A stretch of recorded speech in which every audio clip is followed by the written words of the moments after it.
many things. And we realized as these last 9 months have gone along that everyone is experiencing the trauma of a pandemic event, and along with their normal life experiences, which could be an accident, which could be serious injury, which could be the holidays, which could be loneliness, which could be just about anything that normally happens in a real regular world, let alone a COVID world.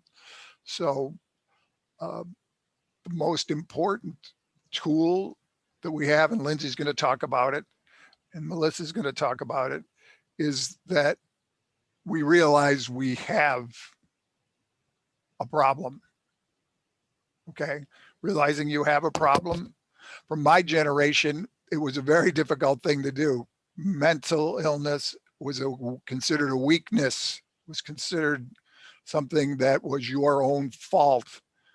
Famous word, it's all in your head. And we're going to do, unfortunately, it is part of your body is your head, and it's an illness. It's a condition like anything else that you don't have any control over. And we still know very little about it, even though Lindsay and Melissa are going to tell you that there are many things we have learned and we need to appreciate as human beings.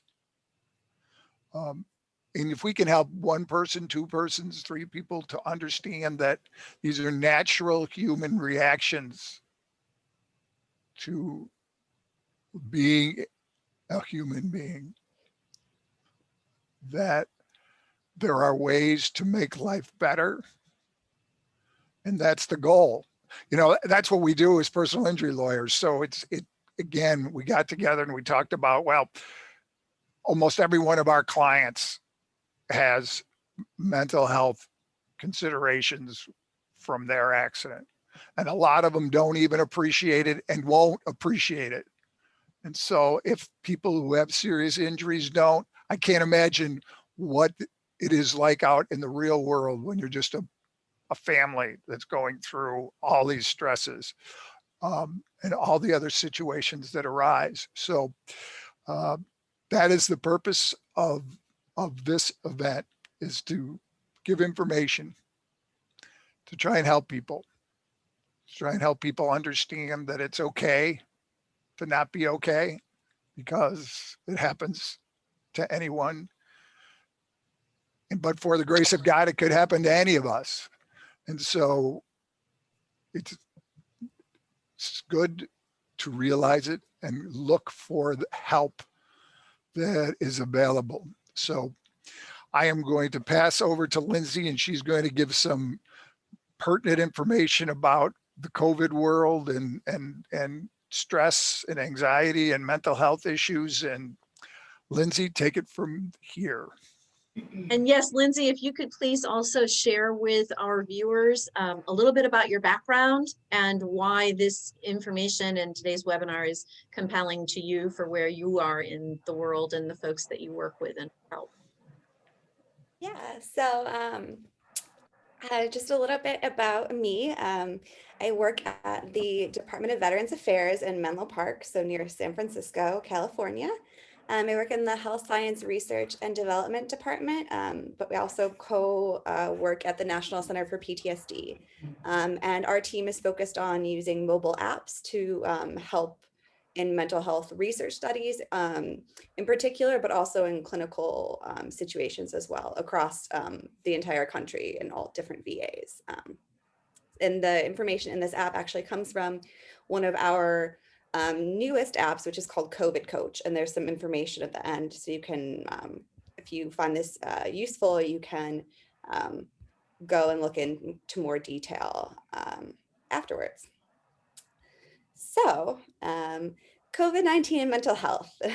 My dad just sort of articulated the need and sort of who's impacted. It kind of, the spoiler is everyone. Everyone is impacted. People with and without mental health disorders are being impacted, but recent studies have shown that those without depressive anxiety or obsessive compulsive disorders have shown a greater increase in symptoms during COVID-19.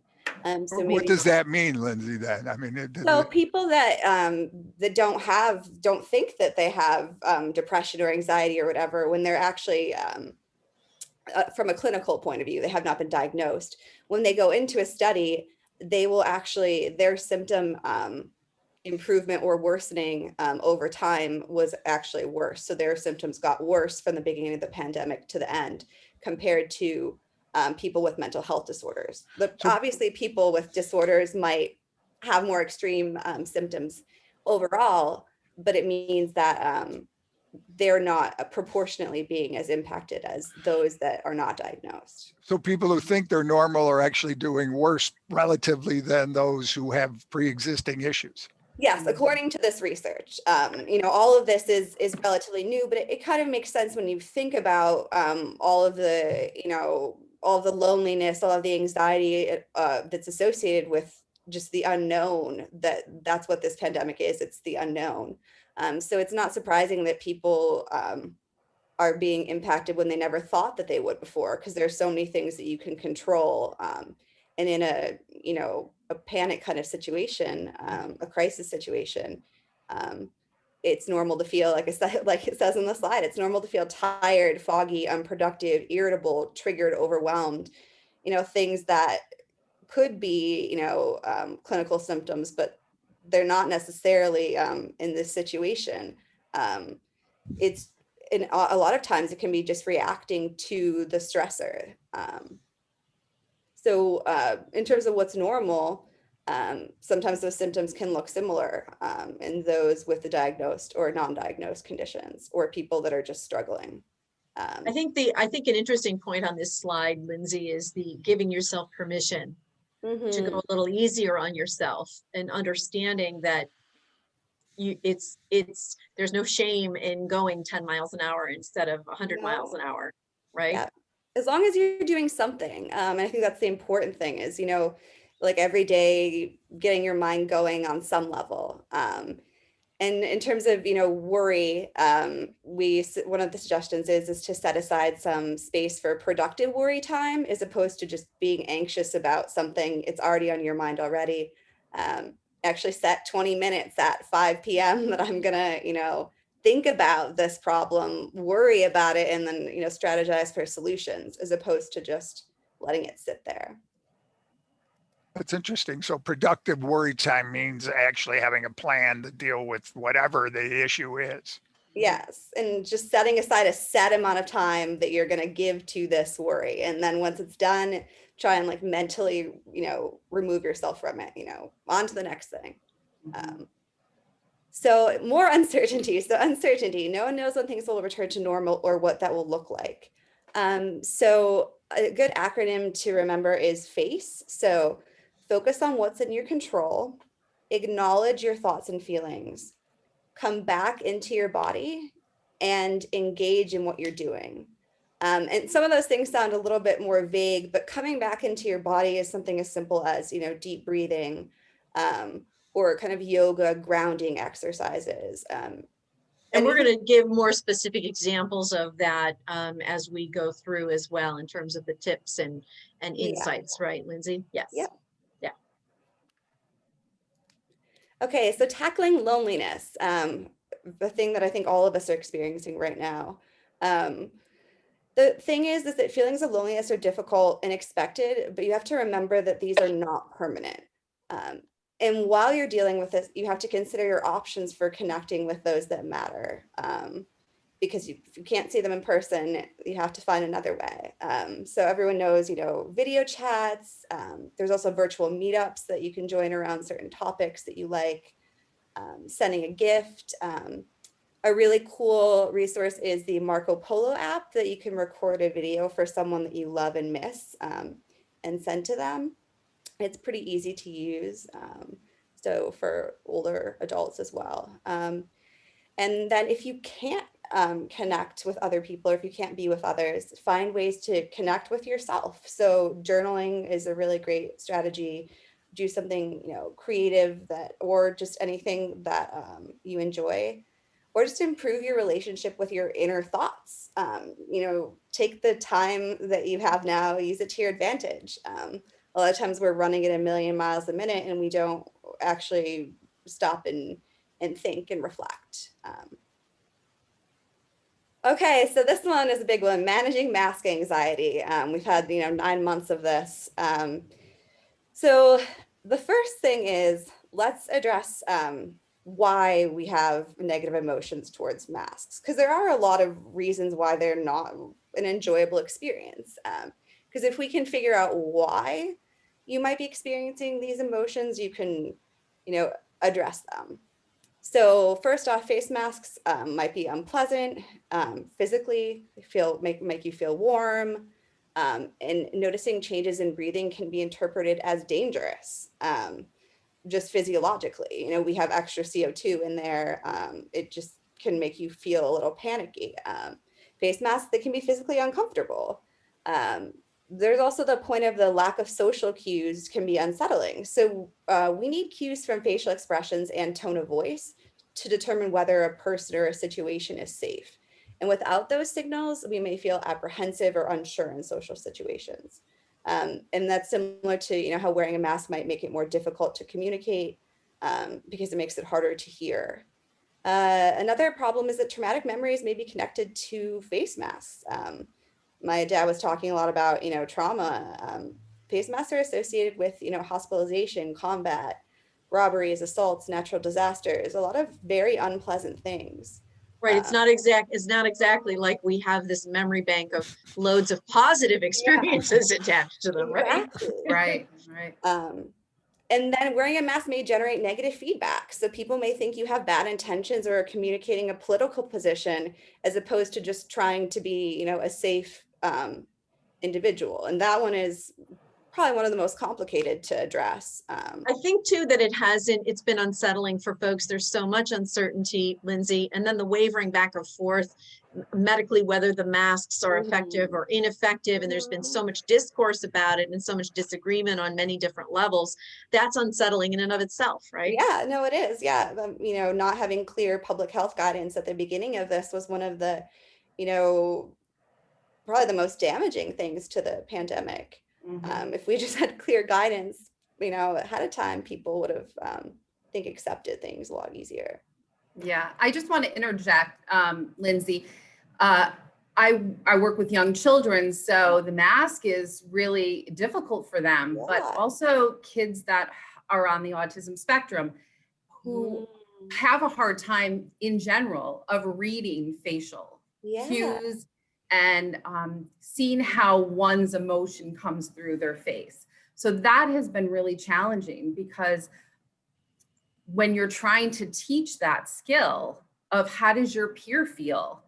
We have There's a question. And there's a question in the chat too. And there's, to your point, Lindsay, that this Wendy, who is in our chat group here on the Zoom, says she finds it more difficult to breathe, plain out more difficult to breathe when she's wearing the mask above her nose. And I have to say, I myself have found I've started to feel nauseous a few different times, and the warmth that you mentioned, and then your mind starts racing, and I have pulled the mask down off of my nose to feel like I get a little bit of relief for a few minutes, and instead of feeling quite because that claustrophobic is a real factor as well, correct? Definitely. It's very uncomfortable. It's you have to allow yourself and be kind to give yourself some breaks, even if it's to go outside for a couple of minutes to take in some deep fresh air. I work in a school, so a lot of the staff goes outside and takes in some breathers. Also, another thing is what works sometimes, Wendy, is if you're into essential oils, I always suggest a little bit of peppermint or something that maybe could uplift your spirits when you're trying to be breathing in your oxygen all day long. And people are complaining of all sorts of things. Headaches. It's amazing because I use essential oils all the time for so much. And I never, until you said that yesterday, Melissa, when we spoke briefly there, I Yeah. hadn't even thought about putting something so simple like that could be shifting to the entire experience. Definitely, definitely. So many little tricks up my sleeve, especially working in a school with the kids having to wear masks. And that's really challenging. I mean, we complain about it, but to think that these kids have to wear a mask all day long at school, it's Incredibly I difficult. would be sitting in the corner with my dunce cap on all day if I had to wear a cap. So, Well, and you know, we were just talking about this last night. I'm watching a Division I basketball game on television, and all of the players, none of them, they're bumping into one another and they're running out on the court, and none of them have a mask on. None of the, so if I'm a 10-year-old at home with mom at night after dinner, and I'm looking at them saying, wait a minute, every day, all day long, I'm sitting in my classroom, not bumping into anyone. I got to wear a mask, but these guys, it's okay for. So I think that's a challenge too, is the social, some of the social practicalities and inequalities that we're inconsistencies that we're seeing out there. Yes. yes, definitely. All right, Lindsay, so we'll go back to share screen. We do have a few questions, and we've got, we answered the one about the challenge with the physical aspect of it, and thank you for that insight, Melissa. We do want to encourage people to continue to ask questions. We're here to answer. Yes, we've got slides, etc., but we want to make sure that we're getting to all your questions as well. So we're on to Lindsay, managing the mask with anxiety, some other quick strategies here to make the mask more comfortable. Yes. First off, you can remind yourself that masks are safe. Although it feels uncomfortable, there is no significant change in carbon dioxide or oxygen levels when wearing a mask. That doesn't mean that there isn't one for you or whatever, but like they've tested this. So just reminding yourself of that can be something important. Find or make the perfect mask with the right style and fabric. Make sure it's as comfortable as possible. Try out different styles and make sure it's not too tight around your face, because that can lead to, if there's not enough room for the mask to just come out a little bit from your face, that can lead to sort of problems restricting your breathing. I've actually seen some silicone inserts that you can put into the mask that actually makes it come out further, so it gives you like more room to breathe. I don't know, I cannot speak to like how well they work. I've just seen those. And then the way you breathe is very important. So you want to avoid rapid, shallow breathing while you're wearing your mask. And slow down your breathing, making sure that your exhale lasts longer than your inhale. You can do sort of in through the nose, out through the mouth, or just nose breathing. I find that if you do sort of like the yoga in through the nose, out through the mouth breathing, that can really help to like regulate how you feel. The interesting point about the breathing is that the deeper breathing not only helps you with your mask, but it also has an impact on your nervous system. Yeah. When you're slowing down that breathing and breathing that air deeply. And it's not deep. We were talking about this yesterday as well. Deep breathing for a lot of folks doesn't actually feel all that natural to them anymore. That's how we all breathe when we're born, right? We all know how to breathe right when we're born. But as we go on, our breathing gets more and more shallow and higher. But as to Melissa's yesterday when we were speaking, that higher breathing leads further to anxiety and tweaks your nervous system higher and higher as well. So to pull that all down, slow it all down, has this really wonderful effect on multiple levels. and you know, interesting about that, exercising, they have exercises for your lungs in case you do ever get infected with COVID. Apparently it makes your lungs more able to resist the infection if you do the lung exercises, which is, you know, just an added, so it's an added benefit in case something ever happens. Yeah. All right. So this next one's really important. Sleep. Yeah. So aim to get plenty of sleep. Sleep helps you to process what's happening or what's happened in your day previously. It improves your mood and it can lead to better decision making during your waking hours. And it's normal if during this pandemic you found yourself sort of off schedule, because I think that many of us have been due to changes in routine. But if just a few tips that are good all the time, and that I should follow more often. I think we all should. So the first one is stop drinking caffeine by midday. For some people, that can be even earlier because it just takes time for it to work out of your system. You might not think that, that it's keeping you up, but or that's making you stay awake. But then when you try and go to bed, you can't fall asleep. So that's the kind of effect that caffeine can have. So not too much caffeine. Try to go to bed at the same time every day. It sounds really simple, but it's one of the most important things to do for, having your circadian rhythm, be balanced, and for your body, just knowing what's going to happen. It can be very difficult to do, understandably, again, with routines, but very important.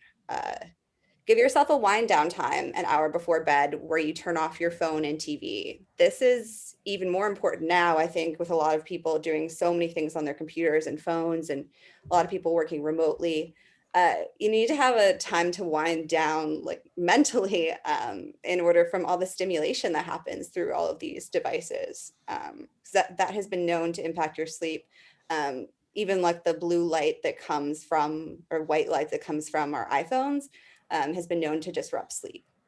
So if you do have an Android phone, you can download, I don't think iPhone has it, you can download a night mode, which actually makes the light warmer. So if you're using it at night before you go to sleep, you can have that. And then finally, I really like this one, and I've used it myself. If you can't fall asleep, or if you wake up in the middle of the night for more than 15 minutes, get out of bed and do something relaxing and not overly stimulating until you're sleepy again. So it's just getting your body up instead of just rolling around in bed and not being able to move. You might realize you're tired again. Get up and, have a snack, or, walk around the block kind of thing. Also, what's really nice is some guided meditations. So if you do have your phone next to your bed, they do have some really nice guided meditations that have really helped a lot of people be able to fall back to sleep, or just get in that zone. Yeah, there's the Calm app, right? The Calm Mhm. app is used a great deal, and there's an aspect of that is free of charge. Download it, use it. I know my daughter uses that, and I've used it extensively as well. Really good. Yeah. I really like ambient noises. The COVID Coach app has some really great ambient noises, the ocean and crickets. And so I love that kind of stuff for when I can't sleep, or when there's noisy people around me. It's called the app, Lindsay, is called COVID Coach, and you can just go right to the Apple Store and download COVID. Yeah, Look it's for all COVID free. Coach. It's from Veterans Affairs, so none of your data will be shared. It's all anonymized, so you don't need to worry about that aspect of it. It's pretty great. Okay, cool. Physical activity. Yes, so committing to physical activity can be a challenge. It can be hard to find creative ways to work out from home, especially as the pandemic continues to disrupt our routines. Our relationship with exercise can also be stressful for many of us. It may feel like another responsibility to juggle. And if we haven't worked out in a while, it can feel like a struggle to get back into it. But it's helpful to reframe what physical activity means to you. Think of it as a way to reduce stress and discomfort, something that will ultimately relax you, even if it's not super pleasant at the moment. You can also think of it as me time, or an escape from responsibility. I get to go, for a walk for an hour, and it's my time.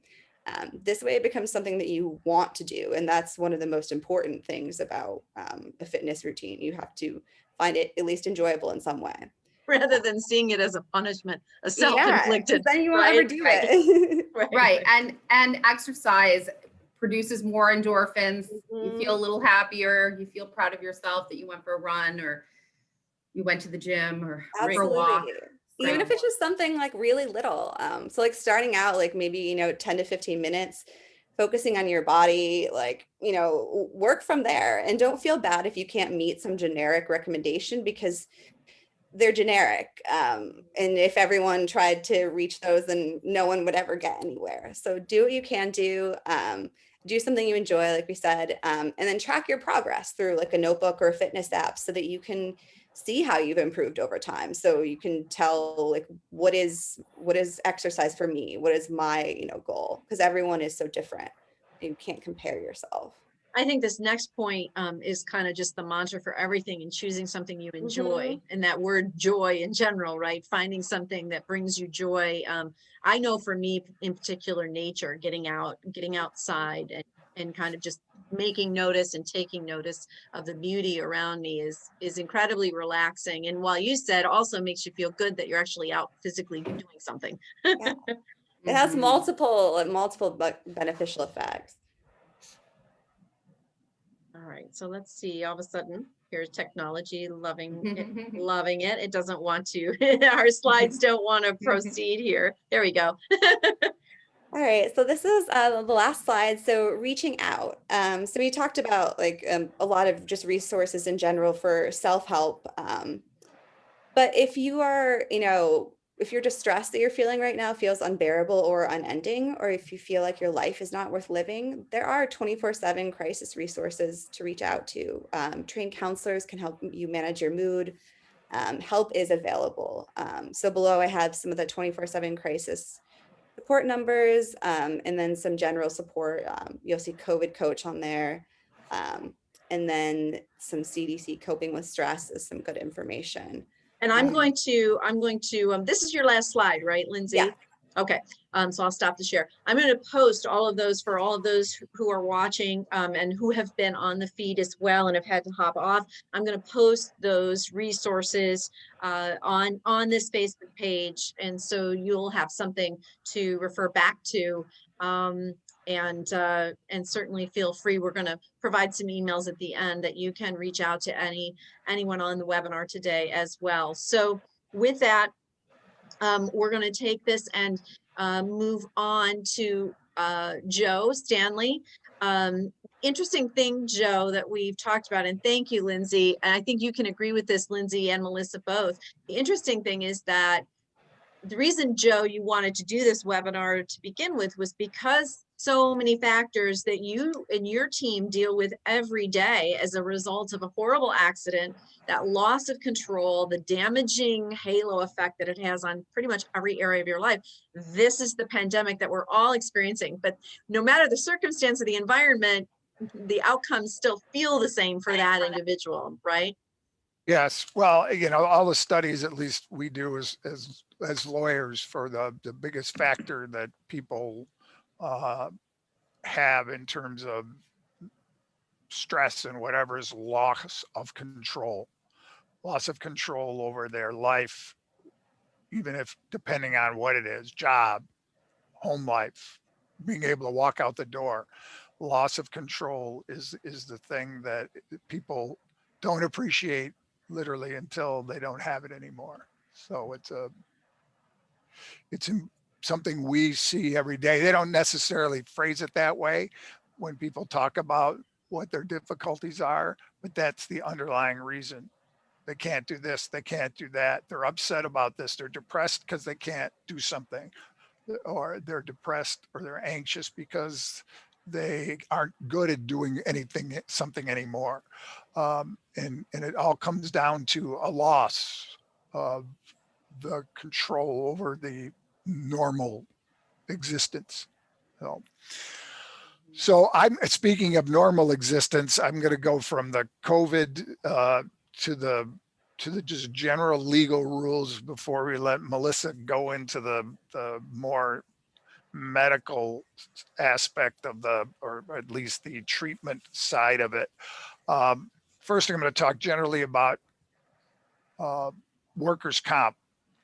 We do a lot of workers' comp, and you can go on it, and there's essentially, as the chart says, accidental injury means that you have a psychiatric injury rising out of an injury at work. That's an easy one. That's always covered by workers' compensation. And it happens in a vast majority of the cases to one degree or another. Occupational disease is a psychiatric condition arising out of stress, out of change in conditions. These are much more difficult cases.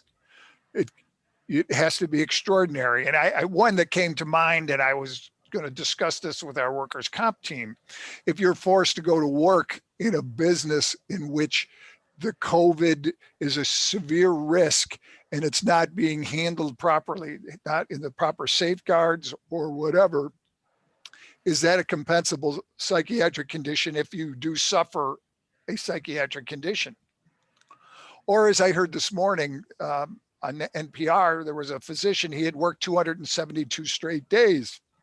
Oh my goodness. And so that he was at the main hospital in Houston, but that I don't know what you can say to people who are who dedicate themselves there. There's nothing you can award somebody that does something in that nature. I don't even, that left me speechless that somebody would dedicate themselves to that degree. It's just Hard to comprehend. Yeah. So, or if you're a nurse or whatever, and every day you are exposed to COVID and you have that risk and you have a psychiatric issue, is that covered? I don't know the answer to those, but I think there's going to be more of those. We have a lot of people quitting around the country that can't do it anymore because of the stress and the anxiety. So I have a friend, we were just talking today, that they own a grouping of nursing homes, and let's not even talk about the folks who are being quarantined as a result of exposure, but they've just lost almost all help because those who aren't quarantined are mentally and physically, but even more so mentally exhausted from the work and the pressures.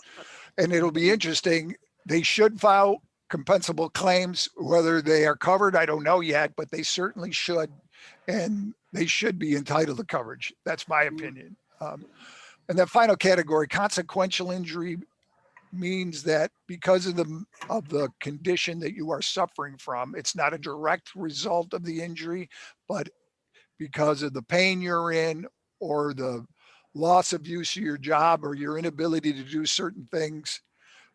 If the doctors say it is the mental health problem is related to your underlying physical condition, then it's covered. And that's disputed every time.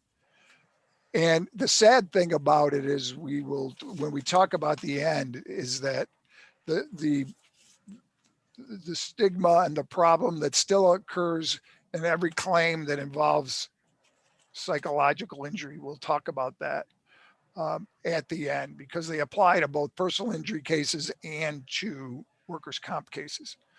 But now we move on to personal injury mental health issues. Now it breaks down in two categories. This is my breakdown, not necessarily a textbook breakdown, but this is how I look at them. You get mental health issues arising from the horror of the event, meaning the nature of the collision or the nature of the fall or whatever. The actual psychological problems arise from just how bad the event was. The other category is that mental health issues arise out of the injuries, consequential injuries, so to say, as we were talking about in the third category for workers' compensation. It's Meaning you can't do the things that you used to do, or just the trauma of the injury itself is so recurring and so prevalent in your life that it starts to impact how you feel about your life and your own overall well-being. Yeah, it can arise out of the medications that you're on. It can arise out of the loss of control. It just can be anything associated with your injury, and it doesn't necessarily have to be a very bad injury. People can develop psychological injuries because of their predisposition with relatively minor injuries. Right. We can get into that's another legal issue, which we're going to list the problems here. Prior conditions, which insurance companies in every case always try to blame issues on prior conditions. So unfortunately, if you have had any mental health conditions before you're involved in a legal issue, it will be used against you. Unfortunately, that's just the nature of the process. The second legal issue, is it related? Okay, that goes to the first one. They're going to say it's not related to your injury or the trauma of the event because it's from a prior condition. Third one, malingering, which I had people tell me they didn't know what malingering was. But this is the famous insurance company word for meaning it's not real. It's you're faking or you're exaggerating or all of the above, that you're really not that hurt and you should be all better by now. And believe me, they hire doctors across the board who will say that if you had anything that was caused by this accident, it should have been better 3 days after the accident, and that if you're having symptoms now, you're malingering. That I'm paraphrasing it, but that's just how it works. Fourth issue is proving it. It requires very sophisticated medical testimony, particularly as to the prior conditions and causal relationship issues. And then the question of how much harm is caused is always difficult for lay people to understand. Even in this day and age, people somehow still think that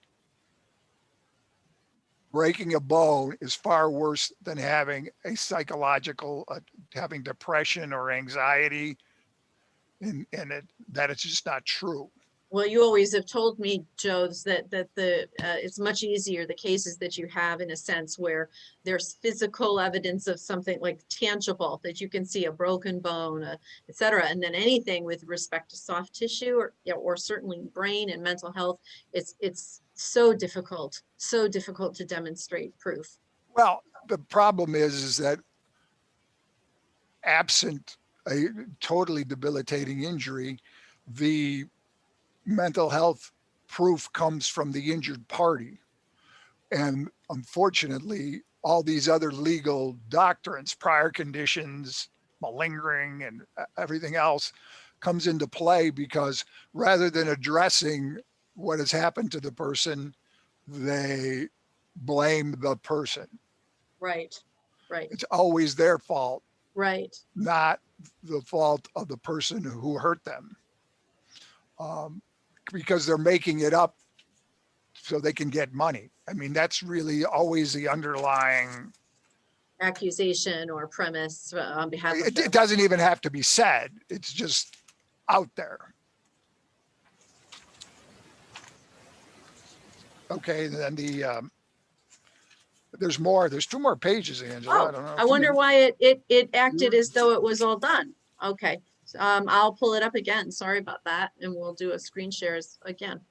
Again, we are with Stanley Law, and this is our mental health webinar. For those of for joining us, thank you. For those on the live feed, this will be recorded, and you'll be able to see everything that we've gone through. We are encouraging your questions as well. We're getting questions and comments in the chat, which I'm responding to those, the chat and the Zoom, as well as comments on the Facebook Live feed. Joe, so that's the last slide that I'm showing here. Okay, well, and I have the last slide didn't make it. It's designated mental health issues from injury, and okay. Really these are the common things that arise out of any kind of trauma from an accident. And so mental health issues arise because of pain, because of loss of control, which we talked about, job, life activities. Depression happens because of the injury. People are depressed. They are anxious, depressed, and that results in a lack of sleep, which results, as we talked earlier, in other problems. Feeling of worthlessness overall and an overall deterioration of health. That is a common problem. And you have an injury and it has a certain level of of a disability, but then these mental health issues superimpose on it, somehow make it far worse because of all the complicating factors that it causes. And when the person gets to the feeling of worthlessness, whether it's from a trauma or whether it's from just the environmental issues that they're facing, their overall health almost always declines. I think, Melissa, you would say that, and Lindsay, I'm sure you see that with the VA people all the time, is that if you're to the state of that you just don't want to deal with that anymore, or that nobody cares, or I'm not worth anything, it is not a positive sign. It becomes a serious issue. And also, Joe, you must experience this all the time. When you're in physical pain, immense physical pain, the impact of the physical pain on your mental well-being and your overall health, as you said, I mean, how do you go about, if you're in constant pain, trying to integrate that with the rest of your life is nearly impossible. Well, yeah, I mean, pain is one of those factors. Pain and trauma go hand in hand, and it's the level of pain. And again, what does a pain cause? Does it cause physical and mental issues? It almost always does.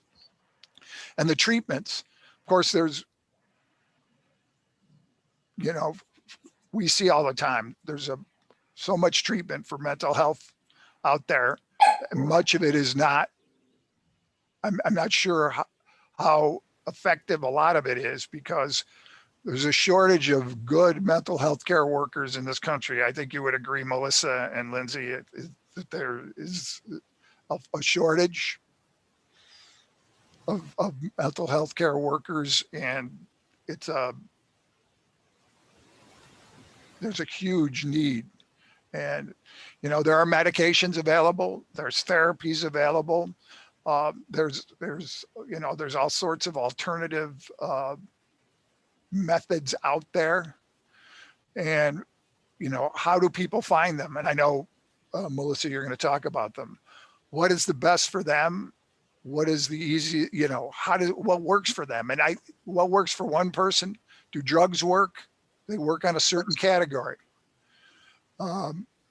Does acupuncture work? They work on another category. Does therapy work? And it is much like treating a back injury, in the sense there's all sorts of different therapies and which ones work and which ones don't work. So if you've ever had a back injury, you know that. So treating your mental health conditions is no different. Everybody has their own issues. They have their own person, their own genetic makeup, their own entity, and what works for one is not going to necessarily work for another. And you have to be open to all the potential therapies out there to try and treat what can be very serious mental health issues. So with that in mind, speaking of treatment, Melissa, I will let you now address from the therapy and other modalities approach, and how you do it and how you look at it. And your background too, Melissa, if you could share with our viewers all of your background. And thank you again so much for agreeing to be here and for going last today. You've hung in there with us. Thank you. No, that's great. It's been great. I just want to piggyback on Lindsay. You talked about some hotlines. Also, any Department of Social Services has a mental health hotline. It's 24/7. So if you reach out to your Department of Health, Department of Social Services, there is somebody on staff 24/7. There's a 1-800 number. I'm down here in the Ulster County, so we have that on hand for a lot of our families. I worked in social services for more than 12 years, working with parents with children who had early developmental disabilities, birth to 3 years old. So I was in and out of homes for a good part of my job. I was helping families connect with local resources, some OPWDD services, local What pantry, what is that? What's the acronym? Office of Person of Developmental Disabilities. So it's out of Albany, and it's a state-funded program. So I was helping families get therapies into their homes for their children, an array of disabilities. And I went back to school. I was a mom. I have a teenager who has autism spectrum disorder pretty severely. And so I went back to school. I was the oldest one in the classroom, but I went back to school to get my social work degree. I think he was the drive behind it. I wanted to help other families. With the help I got, I wanted to move that, pay it forward. So I am working now as a social worker at a private school, non-for-profit school here in Kingston, New York. We work with kids preschool to about 12 years old with autism, but all sorts of disabilities. And you've I mostly work with the parents. So you've been right at the heart and intersection. So yeah, much. Yes. yeah. So I work with most of the families. So I'm more of a guidance counselor for the families. So I work quite a bit with the families to help them sort of maneuver through this world of autism. But also now with the pandemic, things are a little more intensified in the homes. So not only are the children experiencing a lot of anger, aggression, anxiety, their structure, their routine is all off. So it is for the parents as well. So I am working very closely with the families. Some of the families that I'm seeing are really, really depressed, and they have a lot of anxiety over, we talked about this yesterday. Somebody could have, their anxiety is something very different from somebody else's, but it's still their own. And, it's about giving them the tools and helping them. And I think the first and foremost thing is listening. Somebody needs somebody to listen to what they have, what's going on with them. So I think everybody needs to talk to somebody. Everybody needs a friend. Everybody needs maybe not a counselor, but if you go into seeing a therapist and that's not the right therapist, seek out somebody else that might not have been the right one for you. But some of the things, it's how do you know when you need to go see a therapist? Well, if the fear and the worry starts to take over your life, that's all you can think about. You can't get out of bed.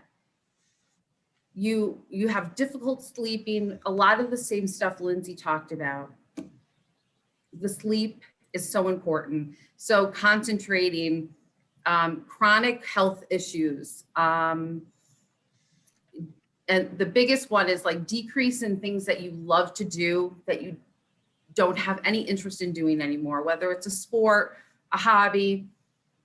I think that's a big one. I think that when you stop wanting to do the things you love, that's a sign. That's more than just a normal level of stress, right? Absolutely. Absolutely. And then we're seeing a lot of increase in substance, especially now with the pandemic. We're seeing a lot more people that are individuals that are moving towards wanting to, find a bad substance to do instead of putting their energy into exercising. So we're seeing a lot of increase of substance abuse. Also feelings of isolation and loneliness, feeling alone, feeling isolated, especially with the pandemic. Again, you're home, you're by yourself. Those are key points of when it's time to maybe talk to somebody. And I think this is good because, this is helpful, just even this simple list, because, to Joe's point, and we discussed this as well, is that how do you know what is, not that any level of stress is really acceptable, but at the same time, there's certain level of natural stress that's going to go on. But when it has momentum in your life to the point of these things, these signs, right, these flags, then it's time to say, you know, and there is, we've talked about, the shame or the embarrassment around, you know, my daughter says that, you know, kids at school in college now, they just say my therapist, you know, they talk about it very openly. It's a very common resource that college students are tapping into across the country, and that it's almost more the exception if you don't go to the campus counselor, right? Definitely.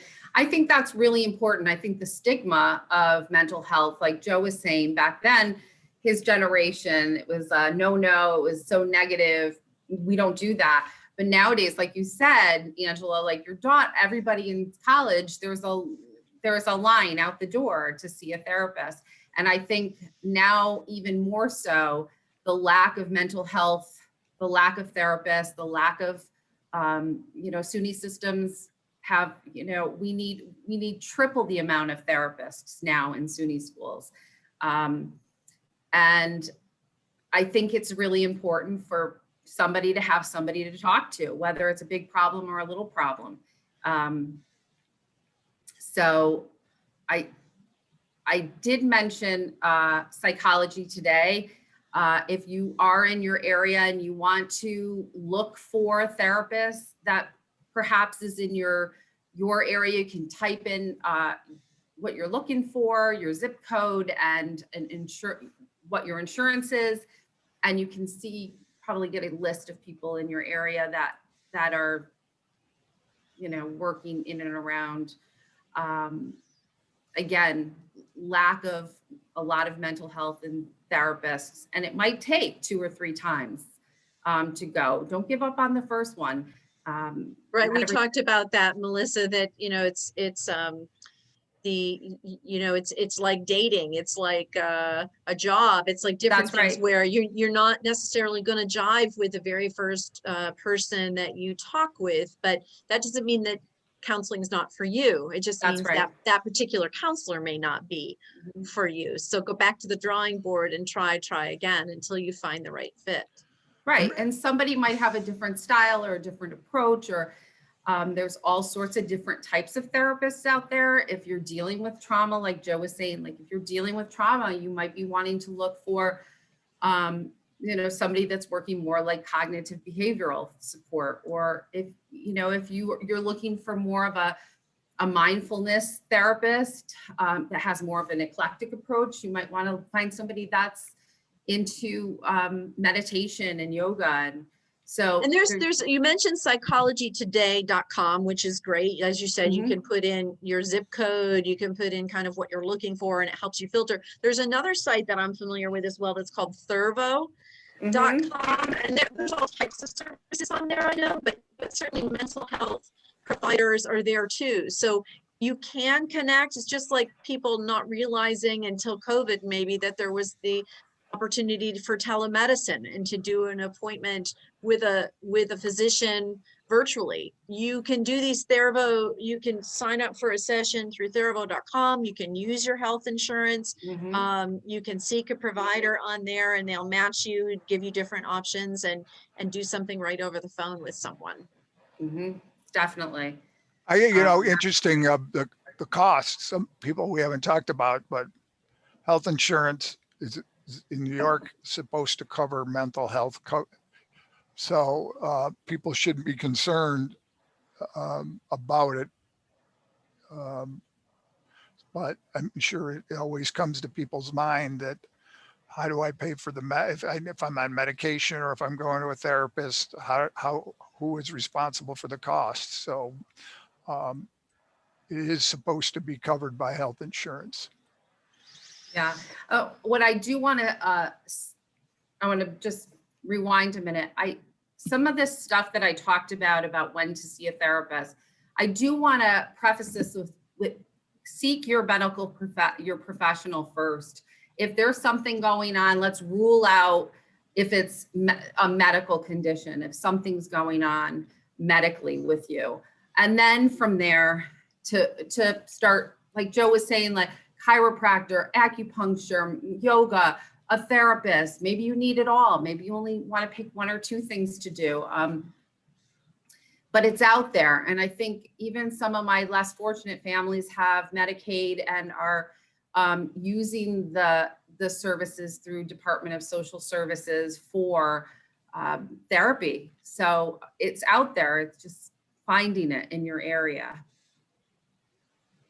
So Melissa, some of these things, the resolve to improve your mental health, some of these things certainly overlap or echo what Lindsay shared with us earlier. But could you go through each of these as examples as well, just to reaffirm that for Sure. Folks? Yeah. So again, Lindsay talked about get enough sleep. I think sleep is key for people. I think things seem so much more intensified when you don't get sleep. People have insomnia though. I get it. I understand there's other things you can do to get yourself to sleep. Like we talked about the guided meditation, maybe oils, maybe sleeping with a fan. People have sleeping with a weighted blanket is a great thing too. That's a great tool. Keeping your temperature on a lower setting. I know for me, because I suffered from lack of sleep for years, and I discovered it was really something simple. Well, first of all, I think, as Lindsay said, putting the electronics down early, and winding down from that and going to bed consistently at the same time.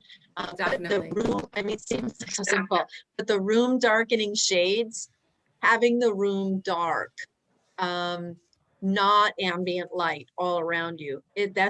For me, was the ticket for me. Definitely. It sounds so simple, right? But I put your phone outside of your room is a huge one. I know people say I need it for my alarm, but put your phone, get an alarm clock, put your phone outside of your room.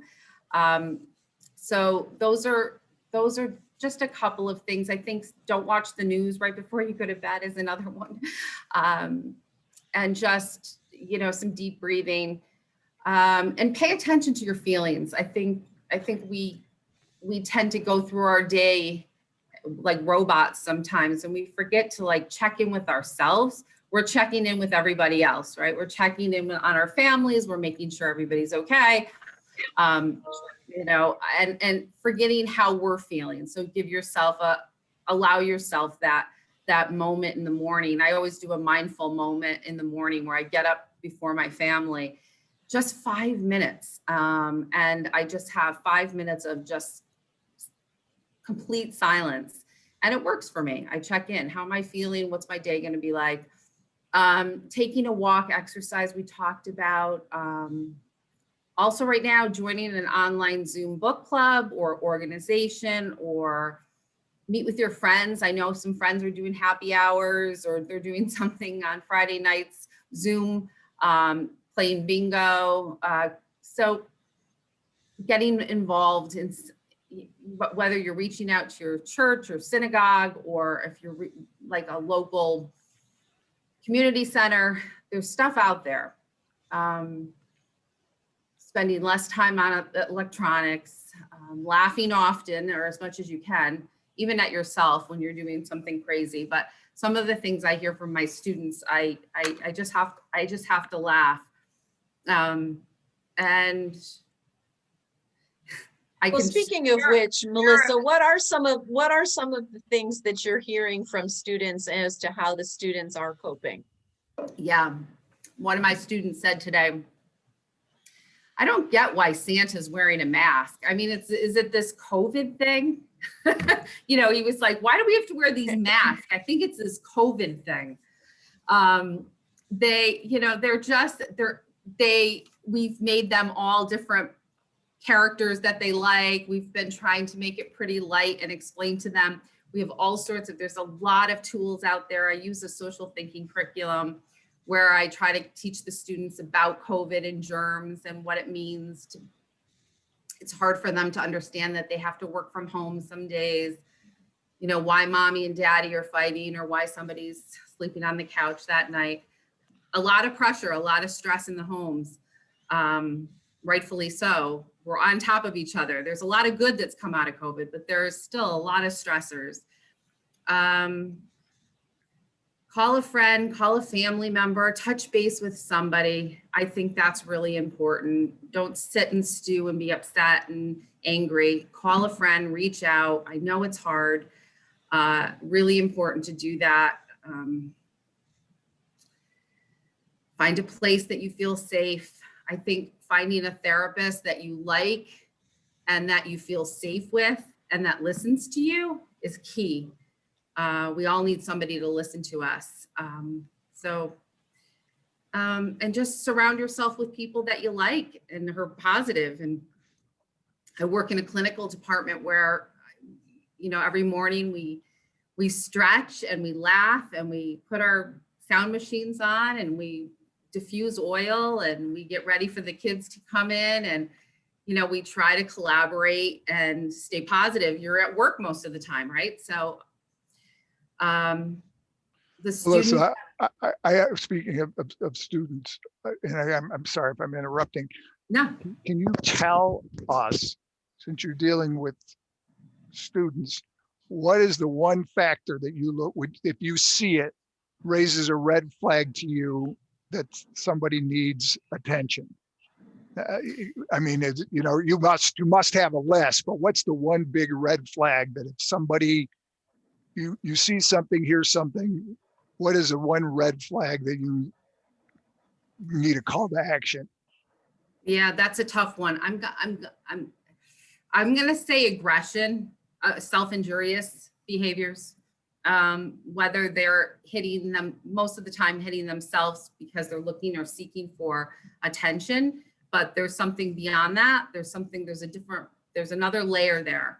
So that would be there is a long list, Joe, but yeah. Yeah, I'm going to say, yeah. Okay. We do have a question as well in the Zoom chat. There's a question: how do you talk to your teen about going to talk to someone? How do you help build that bridge, Melissa? Yeah, that's a tough one. My suggestion would be to not harp on your kids about going to seek a therapist. I would suggest to give them a list of names and say, why don't you give these people a call, see who you might connect with or who you like, who is your friend seeing? That's a huge one. Connect with another parent to see if their child is seeing somebody. I think that's always helpful for the student to know that somebody else is seeing somebody. It's a delicate subject. I think that if you're going to have a lot of backlash from your teen not wanting to go, I don't think you can force anybody to do it. I don't know, Angela, how did you had mentioned your daughter? Right. Was that a willing? The social aspect that you mentioned, who was your friend seeing, that took care of it for me. It took the stigma away for me. I really didn't have to do a whole lot of, pushing. And, and I mean, my daughter's 20 years old, so it's a little bit different, when you have maybe a 14-year-old or a 15-year-old. But I think, most of these kids, I would say, and I'm not in a clinical aspect here, but having friends, dear friends who have young children and having nieces and nephews myself, they love their sports, they love their coaches. They all have a particular favorite teacher or two. And I would say, if you could maybe make the comparison of, it's just, like when you're talking with your coach and the insight and the guidance that your coach gives you, you thrive when you get that good coaching, right? The difference between a good coach and a poor coach. On your football or basketball or whatever. A kid knows the difference between somebody who's really leading the team and giving good insight and being supportive and empowering versus one who isn't. Maybe make those comparisons and say, just like having that coach, this is another kind of coach. This is it's a coach. It's a coach for you to feel good and to get answers and to talk it out. And I don't know, I think, making those parallels, maybe that would be helpful. Yeah, and I also think depending, I worked on a college campus. So I think the biggest thing was we'd get a lot of parents calling in saying, I want my child to come see you, right? And we can't force the student to come, but what we can do is offer, fun icebreakers, social gatherings, social group, a big, great topic that somebody might be interested, whether it's centered around, suicide awareness or something, or eating disorders that kids feel, wow, I would sort of want to attend something like that, or have an icebreaker, or we used to do a weekly stress group. So something, and it's going to be hard if your child's in the school and they're remote. I mean, this is a really difficult time, but maybe getting on a Zoom call with a therapist would be a great avenue, a substitute if they're not in the school. I don't know the situation, but. Which raises the problem across the board. If you think that somebody is having problems, how do you get them to seek help if they're not necessarily inclined to do it? That is a problem without answer, really. I mean, but it's something us as dealing with people we care for is always an issue. So, Right. not easy. There's no answer to that, but There's no answer, but it almost takes somebody to really hit rock bottom before they seek treatment of any sort. So sometimes it takes that for somebody to go and seek help. I don't think we can force anybody to do that, but we can encourage, and friends and people you feel close to, family members. Well, and provide this information. Yeah. Don't feel just because you're having these issues doesn't mean anything other than you need to, again, having the mind opening, which I think I said at the beginning, appreciating that you have an issue is the biggest and most important step.